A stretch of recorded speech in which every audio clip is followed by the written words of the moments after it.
I know where Anna's taking the fuel cell. She mentioned Bucharest, something about Sark. We know. We followed the trace you put on Sark's driver in Monte Carlo. Before you encountered him in the museum, he made an unexpected stop in Bucharest to a maximum security psychiatric hospital. We tasked Humint on the ground to investigate. They reported back that the hospital administration recently changed hands. To a company whose sole stockholder is Arvin Sloan.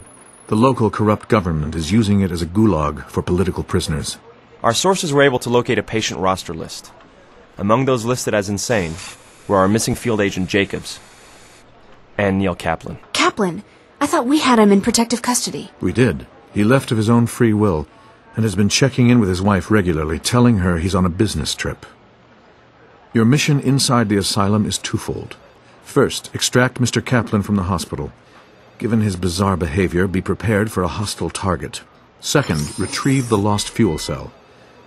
However, since we have multiple fuel samples for study, and Anna has only one, we may advance to an acceptable loss scenario. Which is? Destroy the fuel cell at all costs. We're talking about a building filled with prisoners held against their will. How can I destroy the fuel cell without killing everyone inside? Destroy the fuel cell at all costs. Agent Vaughn? We've been running through hospital security. Access is controlled via a combination of keycard and biometric sensors. We haven't been able to pin down the exact combination. However, our sources tell us the local guards spend a lot of time around a tattoo parlor. You'll start there to obtain a keycard. So, needless to say, thank you for saving my life. Again. To be honest, I've sort of lost count how many times you've done that. That is, if you include things like averting international incidents. Well, the point is, I'd like to try to return the favor with this. Well, I analyzed the stabilizing element they used on the fuel cell from the last mission and basically designed its chemical opposite, deionized nitroglycerin. Now, you may be thinking, gee, Marshall, that's really great, a highly volatile compound.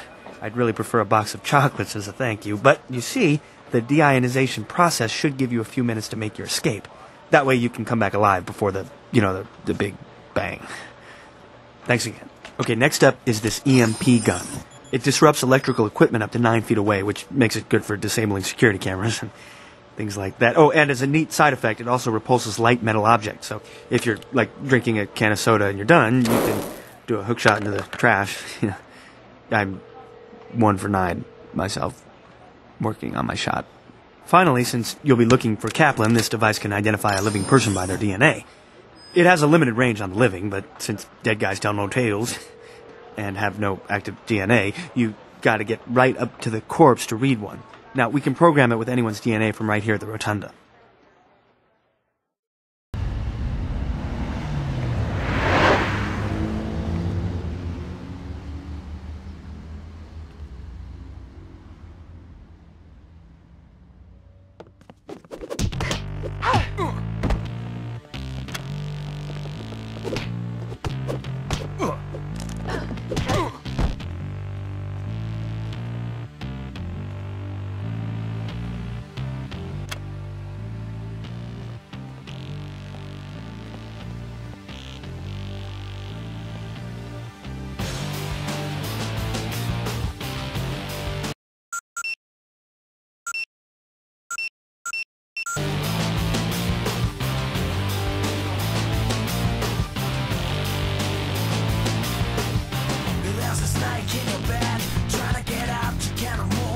Intruder!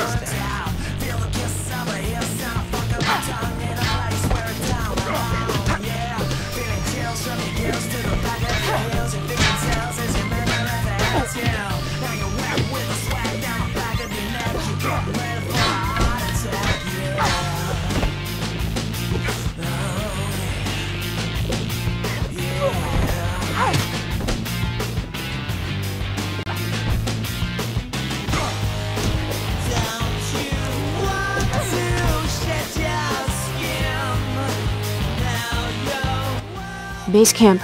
I don't see any keycards anywhere.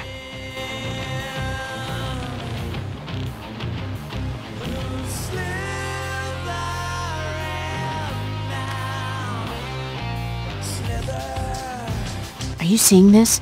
It's the eye symbol tattoo from the followers of Rambaldi, but more complex. Yeah, you're right.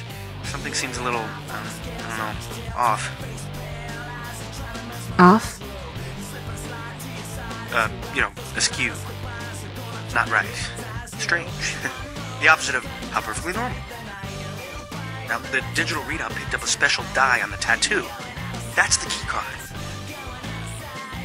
If you want to get inside the asylum, you'll have to tattoo yourself. Well, the biometric sensors actually read the dye, not the tattoo itself, so you won't be stuck with anything permanent. Although I was thinking about a yin and yang on the ankle myself. Well, sort of like a circle of life kind of thing, like in that movie. Great movie. I was kind of scared though when it got kind of dark and they went into the bone patch. I covered my. I fast forward to that part now when I watch it.